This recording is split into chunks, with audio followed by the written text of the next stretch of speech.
Non, les mutuelles n'ont pas de trésor caché, mais pour comprendre comment elles ont accumulé les réserves qu'on leur connaît aujourd'hui, il faut d'abord comprendre de quoi on parle.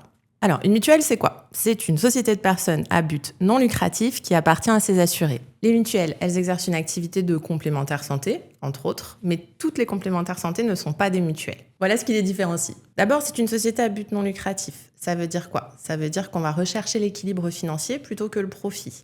Pourquoi on peut le faire? Parce que nous n'avons ni investisseurs, ni actionnaires à servir en dividendes.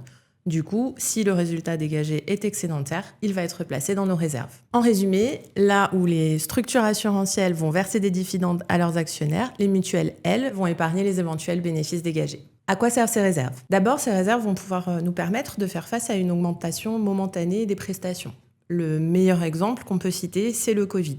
Les prestations de santé ont explosé après le Covid. Il y a eu un rattrapage des soins qui n'avaient pas été effectués pendant les périodes du Covid.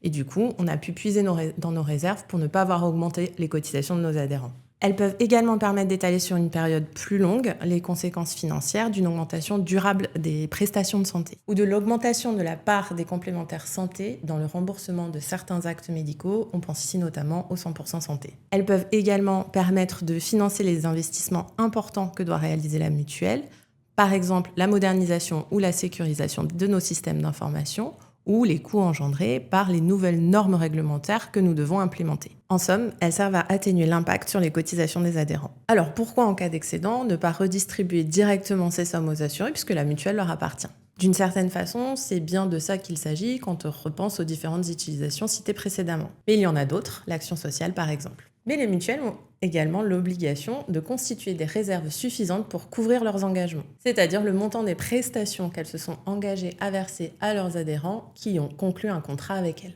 La CPR est l'organe de contrôle qui va venir s'assurer que les mutuelles remplissent leurs obligations de solvabilité par la constitution et le maintien de réserves suffisantes. Ces obligations réglementaires doivent donc d'abord être respectées avant d'envisager une quelconque autre utilisation de nos réserves. Alors oui, on parle de millions et de millions d'euros, mais il ne faut pas oublier aussi qu'on parle de mutuelles qui existent depuis des dizaines et des dizaines d'années. Par exemple, la Mutuelle des Affaires étrangères européennes a fêté ses 80 ans l'année dernière. Donc non, il n'y a pas de trésor caché, il y a une volonté de la part de nos mutuelles d'avoir une gestion saine de ces fonds.